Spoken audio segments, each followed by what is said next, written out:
भाजपकडून लवकरच त्यांच्या आगामी काळातल्या लोकसभेच्या उमेदवारांची यादी जाहीर करण्यात येणार आहे। यात जळगाव लोकसभा मतदारसंघात नेमकं कुणाला तिकीट मिळेल याबद्दल प्रचंड उत्सुकता नागरिकांमध्ये पाहायला मिळत आहे। आपल्यासोबत याच विषयावर बोलण्यासाठी आताचे विद्यमान खासदार उन्मेष पाटील आहेत। दादा, काय सांगाल, भाजपची यादी जाहीर होणार आहे, काय वाटतं दादा तुम्हाला, पुन्हा संधी मिळेल का?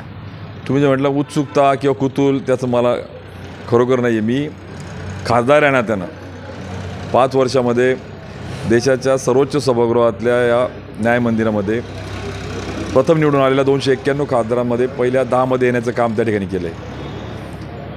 सोबतच दिल्लीत महाराष्ट्राचा या जळगावचा आवाज उठवत असताना खासदार आहे ना, त्यानं मी काय म्हणतो की खासदार म्हणजे काय, तर शेवटी आम्ही सेतू आहोत, दुवा आहोत, we are the bridge in between the people and the government. त्या नात्यानं केंद्रातल्या योजना, मग PMFME सारख्या एक जिल्हा एक उत्पादन किंवा PMEGP सारख्या नारी शक्तीला उमेद अभियानातल्या असतील। काय तुम्ही अजूनही पालकत्वाची वाट पाहताय? 95,000पेक्षा अधिकच्या कुटुंबाचे आयुष्य आनंदाने भरले आहे। आजच कॉल करा आणि मिळवा फर्टिलिटी ट्रीटमेंटवर सूट आणि सर्वांना द्या आनंदाची बातमी।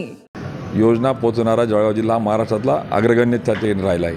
त्यामुळे एकंदरीत सिंचनाच्या प्रश्नाला आवाज उठवण्यासारखा प्रश्न असेल, गिरणा परिक्रमेचा प्रश्न असेल, योजना पोहोचवण्याचा त्याचा प्रश्न असेल, मग विकसित भारताच्या मोदीजींच्या या यात्रेचा अनुयायी आणि वारकरी या नात्यानं मी प्रामाणिक प्रयत्न आणि काम त्या ठिकाणी केलं आहे।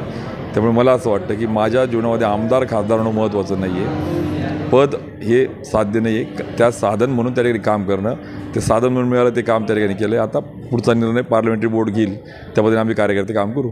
मिळेल का दादा संधी तुम्हाला? माझा थेट प्रश्न आहे हा। जो मिळेल किंवा देईल हा पूर्णतः प्रश्न आणि अधिकार हा आमच्या पार्लमेंटरी बोर्डाचा आहे। त्यामुळे मला असं वाटतं हा त्यांचा निर्णय आणि अधिकार आहे। त्यामुळे आम्ही कार्यकर्त्यांनी त्यांच्या निर्णयाचं अनुकरण करणे आमचं काम राहील। तुम्हाला वाटतं का म्हणजे तुमची स्वतःची मागणी राहणार आहे की दादा मिळाली पाहिजे? आमच्या पक्षामध्ये मागणी हा प्रकार नसतो, पक्ष योग्य तो निर्णय घेतो। पक्षाच्या ध्येय धोरणाच्या, दूरदृष्टीच्या, पक्षाच्या या सगळ्या याच्यातून जो काही पार्लमेंटरी बोर्ड निर्णय घेतो तो आम्ही कार्यकर्ते मान्य करत असतो।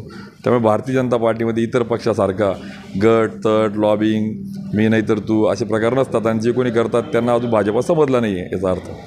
दादा, एक आता अशी पण चर्चा सुरू आहे, जसं जसं यादी जाहीर होण्याची उत्सुकता आहे तसं तसं की ही पण चर्चा जळगावात आहे की बाबा एक भाजपचा जो गट आहे तो पक्षातला तो तुमच्या विरुद्ध आहे, त्याच्यामुळे त्या नाराज गटाच्या वतीने पक्षाला सांगितलं नातले आणि त्यामुळेच तुम्हाला तिकीट मिळणार नाही यंदाचं, असं सुद्धा बोललं जाते। नाही, तुम्हालाच माहिती, मला तर माहिती नाही तुमच्याजवळ काय माहिती ती मला। मी काही कुठला गटतट म्हणून काम केलं, मी प्रामाणिक काम केलं आहे आणि भाजपात गटतट नाही आहे, एक संघ आहे। जळगाव जिल्ह्यात तर उलट एक संघ आहे भाजपा।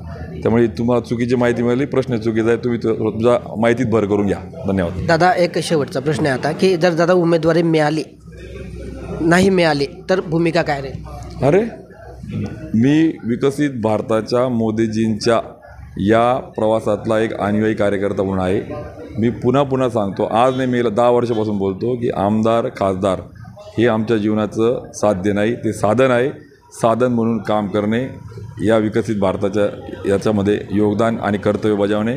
त्यामुळे मला विश्वास आहे की या विकसित भारताच्या प्रक्रियेचा साक्षीदार आणि काम कार्यकर्त्यांना करण्याची संधी मिळते, एवढं भाग्यवान दुसरं कोणी नाही। त्यामुळे आम्ही त्या दृष्टीने काम करू। धन्यवाद। उमेदवार असेल त्याला तुम्ही हे करा? हो, निश्चित। उमेदवार महत्त्वाचा नाही, उमेदवार कमळ आहे आणि मोदीजींना पुन्हा पंतप्रधान करायचं हेच त्या ठिकाणी संकल्प आहे। उमेदवार कमळ आहे आणि जो उमेदवार असेल त्याच्या पाठीशी राहणार आहे आणि नरेंद्र मोदी यांना पुन्हा पंतप्रधान करायचं आहे, असं मत या ठिकाणी विद्यमान खासदार उन्मेष पाटील यांनी या ठिकाणी व्यक्त केलं आहे। किशोर पाटील, TV9 मराठी, जळगाव।